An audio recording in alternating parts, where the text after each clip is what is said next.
চলছে বর্ষাকাল, আর এই বর্ষায় ভারী বৃষ্টি হলেই শহরের পাহাড়ি এলাকার পাদদেশে বসবাসকারী মানুষের মাঝে বাড়ে ধসের আতঙ্ক। পাহাড়ি এলাকায় বসবাসরত মানুষগুলো জীবনের ঝুঁকি নিয়ে বসবাস করলেও যেন কারো কিছু করার নেই। গেল সপ্তাহে ভারী বর্ষণে পাহাড়ের নিচে পড়ে শহরের ঘুনারপাড়ায় অন্তঃসত্ত্বা স্ত্রীসহ নিহত হয়েছেন মসজিদের এক ইমাম। এছাড়াও চলতি মাসে 9 রোহিঙ্গা সহ পাহাড় ধসে কক্সবাজারে প্রাণ গেছে 12 জনের। তথ্য বলছে, কক্সবাজার পৌরসভার 7, 8 ও 9 নং ওয়ার্ডে স্বল্পমূল্যে পাহাড়ের ঢালু ও টিলা বিক্রি করা হয়। সেই পাহাড় রাতের আধারে রোহিঙ্গারা কেটে স্থানীয় ও রোহিঙ্গারা বসবাস করছে। এতে ঝুঁকিপূর্ণ বসবাসকারীদের সংখ্যা দিন দিন বাড়ছে, এমন অভিযোগ স্থানীয়দের।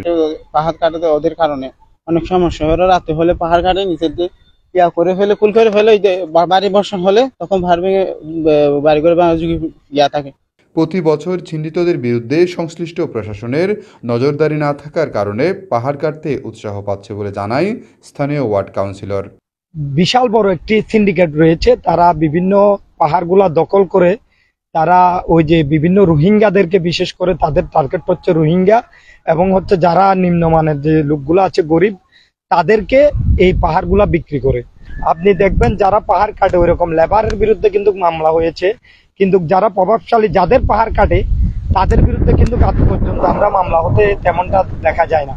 পাহাড় কাটা ও পাহাড় ধসের বিষয়ে পরিবেশ অধিদপ্তরের গাফিলতির কথাও জানিয়েছেন স্থানীয় এই কাউন্সিলর। একটি পরিবেশ অধিদপ্তর নামের একটি ডিপার্টমেন্ট যেটা রয়েছে, তাদের কোনো ভূমিকা আমি আজ পর্যন্ত 7 নম্বর ওয়ার্ডে আমি দেখলাম না, তেমনটা চোখে পড়ে না তাদের ভূমিকা।